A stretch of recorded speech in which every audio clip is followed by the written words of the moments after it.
حضور نے فرمایا 4 خصلتیں ایسی ہیں کہ اگر کسی شخص میں ہوں تو وہ پکا کٹر منافق ہے، اور اگر ان میں سے کوئی 1 یا 2 ہیں تو اسی نسبت سے اس میں نفاق ہے۔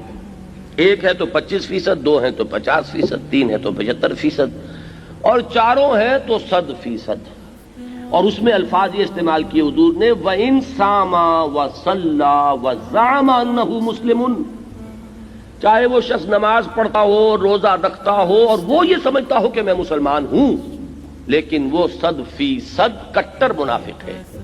اگر یہ 4 خصلتیں ہیں ذرا نوٹ کیجئے اور اپنے گریبانوں میں جھانکیے، اپنی قوم کا جائزہ لیجئے، اپنے قومی کردار کا جائزہ لیجئے۔ اذا حدث کذب، جب بولے جھوٹ بولے، واذا وعد اخلف، جب وعدہ کرے خلاف ورزی کرے، واذا تؤمن خان، جب کوئی چیز اس کے پاس امانت کے طور پر رکھوائی جائے، اور امانت صرف چیز نہیں ہوتی، اختیار بھی ہوتا ہے، امانت راز بھی ہوتے ہیں، امانت مشورہ بھی ہوتا ہے۔ واذا تؤمن خان، جب اس کو امین بنایا جائے خیانت کرے۔ اور نمبر 4 وَإِذَا خَاصَمَ فَجَرَ، اور جب کہیں اختلاف ہو جائے، جھگڑا ہو جائے تو آپے سے باہر ہو جائے، پھٹ پڑے، گالن گلوچ ہو جائے۔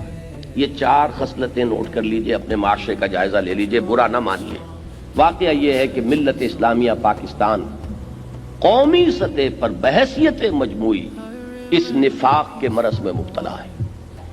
خیانت، بددیانتی، فریب، جھوٹ، سرکاری اختیارات کا غلط استعمال، کنبہ پروری، جانبداری، رشوت دینا، رشوت لینا۔ کون سی چیز ہے کہ جس میں آج ہم دنیا کی قوموں کو مات نہیں دے چکے ہیں؟ ہمارے ہاں واقعہ یہ کہ بدقسمتی سے میں اپنے اس مشاہدے کو میں بیان کرنے سے رک نہیں سکتا کہ ہمارے ہاں جو جتنا بڑا ہے اتنا ہی خائن، جو جتنا بڑا ہے اتنا جھوٹا، جو جتنا بڑا ہے اتنا وعدہ خلاف۔ قول و عمل کا تضاد، اور یہ قول و عمل کا تضاد صرف عوام میں نہیں ہے، خواص میں، صرف ان لوگوں میں نہیں ہے جن کا مذہب سے تعلق نہیں ہے، ان میں زیادہ ہے کہ جن کا مذہب سے تعلق ہے۔ جو بخلوت می روندہ کار دیگر می کن، دوسروں کو تلقین کرنے میں بڑے تیز۔ اتامرون الناس بالبر وتنسون انفسکم وانتم تتلون الکتاب، لیکن اپنے کردار کو، اپنی روش کو، اپنے رویے کو کبھی بھی اس کے اوپر کوئی ناقدانہ نظر ڈالنے کے لیے تیار نہیں۔ الا ماشاء اللہ، میں پہلے بھی کہہ چکا ہوں، افراد کا معاملہ اور ہے۔